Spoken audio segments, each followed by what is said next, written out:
Hey guys, so for this month I'm going to try and post 2 videos a week, so let me know if you have any suggestions of what kind of videos you guys want to see from me, just so that I don't run out of ideas or anything. But today we're going to talk about my biggest mistakes and my biggest regrets as a seller selling on Depop and Poshmark, and basically a few things I wish I knew before I started selling. So it's really easy to make mistakes in the beginning, especially because you're just learning and everything, and sometimes it's good because you're not going to make the same mistake again. But I think you'd be better off learning from my mistakes so that you don't have to repeat them. So the very first thing that I wish I knew before I started reselling was to not waste my time on certain brands. Brands like H&M, American Eagle, Joe Fresh, those kind of brands I find are extremely difficult to sell. These are just not the kind of things that people want to buy secondhand. One of the reasons is because these clothes are already relatively inexpensive, so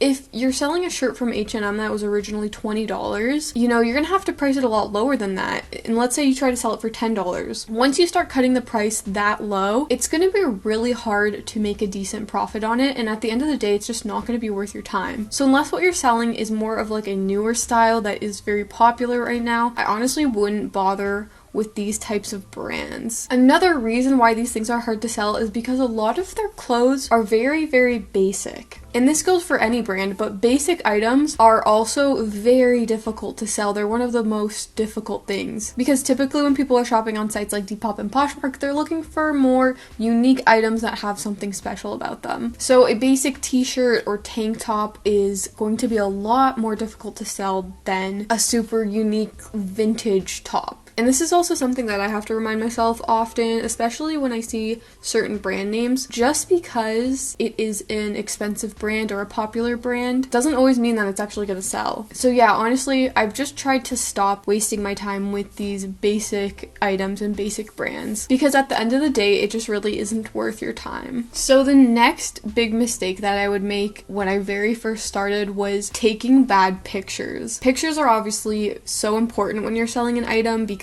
it's the closest way that somebody can see the item without actually seeing it in real life, right? And some of the pictures I took early on were honestly so bad. Taking pictures of yourself is really hard, but if you are gonna go take pictures and it's not that great of a day for lighting, honestly, don't waste your time. Pick a day where it's sunny out and the photos are gonna look so much better because it's just gonna add so much more quality to the photos. And if you're taking pictures of yourself, I would highly recommend reviewing them every time you take a picture because sometimes maybe the picture can go out of focus or the lighting changes if you're relying on the sunlight, and it totally changes how the picture's gonna look. So basically what I'm saying is if you're gonna put all this effort into taking the pictures, just make sure they're up to a level that you think is good. So the next biggest mistake I made when I started selling is I didn't do enough research on my items. So it's super important to look up the brands of items you're selling so that you can kind of see what price point they're at, especially for brands you've never heard of. And this is something that I didn't really think about doing in the beginning until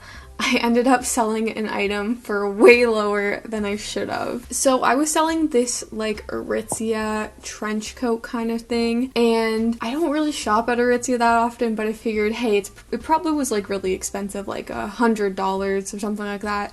So I ended up listing it for $35, and I remember it selling super, super quickly. So then after I was like, hey, let me actually look up the price point of this item. And it turns out it probably was originally $300, which I did not realize. So I definitely missed out on making a few extra bucks off of that because I didn't do my research properly. And research does take a ton of time, so depending on the item, it may be worth it. Something that's actually been a lifesaver for doing research is Google Lens. If you don't know what that is, you click a button and it basically scans the item and shows you similar items. And a lot of the times it'll pull up the exact item that you have, so the exact brand and everything. So that's super helpful because you can then go ahead and figure out what the original price was, maybe a few screenshots of the model wearing the clothes. And it also usually shows websites like Poshmark that are going to show you what other people are selling it for and their price points. So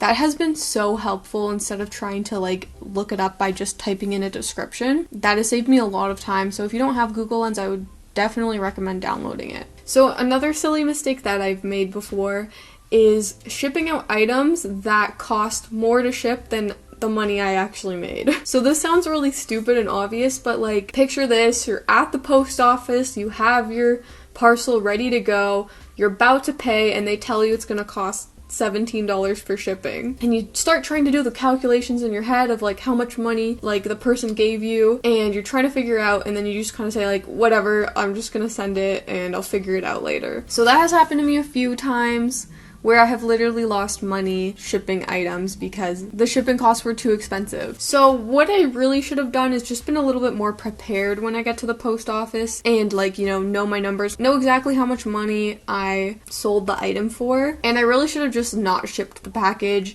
just given the reseller a refund, being like, hey, I'm sorry, but I underestimated how much shipping would cost, like here's a refund. At the time, I didn't even think of that as an option. I just decided to ship it. So now I've obviously learned from my mistakes, but if you're ever in that situation, don't be afraid to just like take a pause, tell the post office person like, okay, never mind, like I changed my mind, like I can't pay for that much for shipping. And once again, make sure you're doing your research about shipping costs and everything. Yeah, the worst situation this happened to me was when I sold these white American Eagle shorts. I sold them, oh my god, it's worse than I thought. I sold them for $5 plus $4 shipping. I don't know what I was thinking. I think I was trying to do letter mail and they ended up being too thick. And shipping, I'm pretty sure, ended up being like $17. So I'm pretty sure at the end of the day, I paid like $15 out of my pocket to send this person these shorts to like Alberta or something. So yeah, that was really silly. I should have just given them a refund. But at least you guys can learn from my silly mistakes. So the next biggest mistake that I would make, I used to do this a lot, was not calculating how much money I was going to make beforehand. So I would kind of just like post an item, come up with a price, and have an idea of what I would make at the end of the day, but I usually was disappointed once that item sold and realized that I made a lot less money than I actually thought I would. And this is especially important for items that you have purchased, like from the thrift store or something, because you really don't want to be disappointed when selling those because you've already invested like money in them technically. So what I usually do is write everything down and decide on a price and figure out how much money I will make if I sell something for that price. Okay, so let's take this blue knit sweater, for example, that I just have written down here. I decided that I was going to sell it for $40 in total, so $30 plus $10 shipping. And from $40, Depop will take 10%, so automatically we're going to subtract $4. And I also paid $4.50 for this sweater, so we're going to subtract that as well. And then we're going to create a range based on estimates of how much shipping is going to cost. So shipping is usually between $10 and $20. So if shipping ends up $10, how much is it going to be? If shipping ends up being $20, how much is it going to be? So we're going to subtract those as well. And I figure that if I sell this sweater for $40 at the end of the day, I will make a net profit of between $11.50 and $21.50, depending on how much shipping is going to cost. So this is super helpful because you're not going to have any surprises once you start doing your accounting and you realize like you made way less than you thought you would. There's just so many variables that go into the calculations that it's hard to estimate off the top of your head. So by doing this, you'll know you'll be happy with what you sell it for. And then the final mistake that I wish I didn't make is selling sentimental items. So I've sold a ton of my old band shirts. I used to like exclusively wear band shirts, and then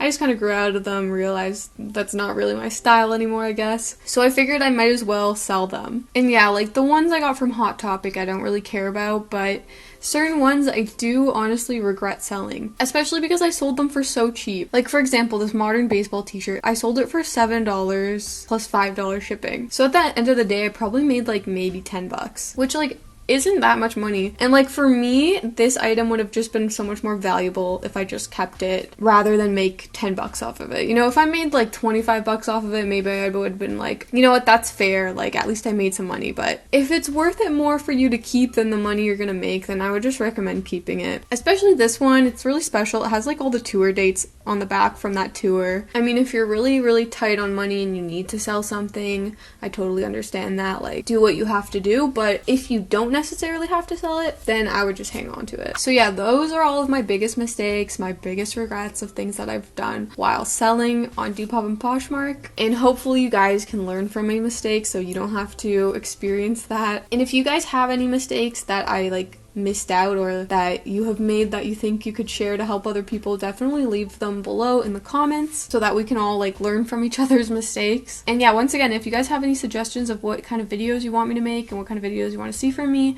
leave those as comments as well. Also, one more time, I will be making another video where I rate your guys' Depop pictures. So if you haven't seen that video, I basically go over and review your pictures to see if there's any way you can improve them. So if you want to be featured in that video, leave your for your Depop or Poshmark below, because I just need a few more people in order to like make that video. So anyways, thank you guys so much for watching, and I'll see you later.